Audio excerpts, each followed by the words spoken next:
Good evening. This is Rachayata Siddharth from Logistics Insider, and today we have Mr. Satish Lakaraju.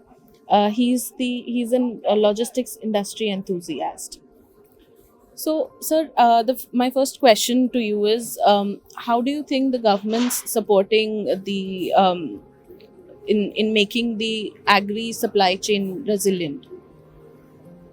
I think it's a brilliant question at a time when Krishi Udan Program 2 has just been launched by the government.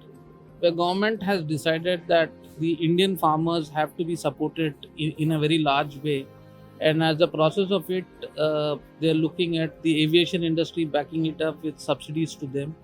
The government has also launched the national logistics policy or is on the verge of doing the formal launch of it.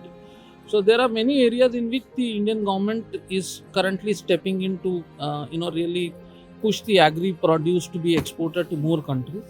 They have identified certain routes specifically, and they are working on those routes to really promote it.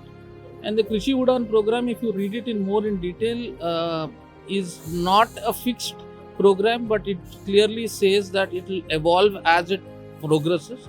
So based on the inputs that they get from the industry, they're looking at upgrading it.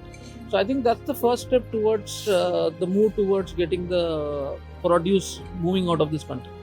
Absolutely. And what do you think is the importance of traceability and transparency in the agri food supply chain? See, why traceability and transparency are very important is that when you buy today your final product on the shelf, and when you take it to your home, you really want to know. It's like the milk that you buy today. When it comes to it, it has a particular date mentioned on it that you have to use it before that. But today when you buy vegetables in the market from any of the super, you really don't have that bit of it to saying is okay. So then at home you can then prioritize which should be used at what time and really get the benefit out of it. So traceability and transparency are going to be a very important aspect going forward.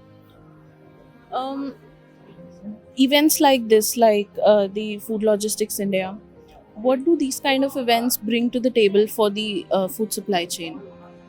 See, this has been one vertical which has not been really focused because the unorganized sector is to a very large extent.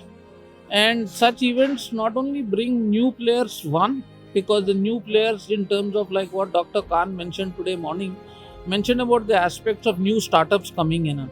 Where do they go to really meet the industry leaders? These are the forums which really allow those youngsters to come, interact, engage, and take it forward. So the COVID unfortunately did not allow us to interact, but I'm glad with the first event opening up now, we'll see more interactions. I'm sure that'll be great. Thank you so much, sir, for My your pleasure. time.